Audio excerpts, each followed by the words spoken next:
ជំរាបសួរបងប្អូនទាំងអស់គ្នាថ្ងៃនេះខ្ញុំចង់វីដេអូនៃការធ្វើនៃការរៀបចំឈុត microphone MT99 ដែលតែខាងចិត្តផ្លូវកន្លងទៅតែបន្ទប់វាគឺបានបាត់មានតែម្ដងបងប្អូនណាមានជាមួយនឹង micro ចំនួន1គូជាមួយនឹងការផាយរបស់ខ្ញុំសូមបញ្ជាក់បងប្អូនសម្រាប់ micro MT99 គឺខ្ញុំថែមដល់ត្រឹមចូលឆ្នាំខ្មែរនេះក្រោយហ្នឹងទៅគឺតម្លៃ80អត់មានការថែមទេគ្រាន់ខ្ញុំ free សម្រាប់បញ្ជូនណាបងប្អូនណាអញ្ចឹងបងប្អូនដែលគាត់កំពុងតែត្រូវការ mic ត្រូវជាចំនួនរបស់គាត់អាចធ្វើការ check បាននៅក្នុងបន្ទប់វាគឺទទួលបាន mic ចំនួន1គូ mic ចំនួន1គូហើយអានេះគឺកងតំណបងប្អូនតែសូមថានិយាយគេនេះកងតំណពីទៅកុំឲ្យត្រូវទឹកត្រូវអីដូចជាចិត្តប្រៃឬមួយក៏ត្រូវជាបិយាយើងអញ្ចឹងណាបងប្អូនណាហើយក្នុងនោះដែរក៏វាមានប្រភេទកងទប់នេះដើម្បីបំទប់លំនឹងឲ្យលំនឹងធ្លាក់បែកក្នុងនោះមានដុំ receiver ចំនួន1ទៀតដុំ receiver ឬក៏យើងហៅដុំ Bluetooth ដែលវាមានចែកមុខងារវាគឺយើងអាចប្រើជាមួយនឹង Bluetooth ឬមួយក៏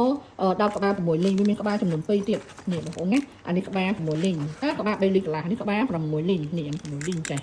ណាបងប្អូនអាហ្នឹងដោតជាមួយនឹងប្រភេទអំភ្លីបាស JBL បាសផាទីបោកបំបោផាទីបោកអីបានដែលយើងដោតតាមនេះ EO នេះក៏បានដែរហើយសម្រាប់អានេះគឺក្បាល8លីកន្លះសម្រាប់ប្រើជាមួយនឹង Harman Kardon ឬមួយក៏ប្រភេទបាសដាតតូចៗរុន3លីកន្លះ EO បងប្អូនណានេះអូខេណានេះបងប្អូននេះមិញហ្នឹងគាត់ថតប្រាប់គេខលមកឲ្យបានទៅខាងដាក់ខាងតាក់ស៊ីបេនឡានតាក់ស៊ីអញ្ចឹងនេះបងប្អូនណាយើងកន្លែងមក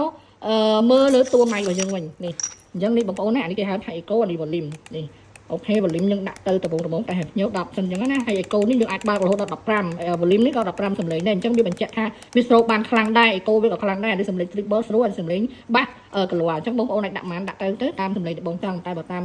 ដៃខ្ញុំគឺខ្ញុំដាក់តែ4ទេណាបងប្អូនបើយើងមាន ampli យើងដាក់លើ ampli ទៀតសម្រាប់ A1 នេះដែរគឺមិនខុសវាតម្លៃ80ខ្ញុំថែមថ្មហើយបងប្អូនកុំបារម្ភថាខ្ញុំថែមថ្មអត់ខ្ញុំ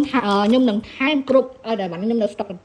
នៅ stock នៅមាន stock ជាមួយនឹងថ្មប្រភេទនេះថ្មនេះគឺយើងប្រើជាមួយនឹង micro ថ្ងៃក្រោយបងអាចទុកសិនប្រើសិនក៏បានដែរប្រើស្អីបងចង់ប្រើរបៀបមិនក៏បានដែរណាចង់អរគុណច្រើនណាស់មេធុតនេះគឺយើងហៅទៅខាងវត្ត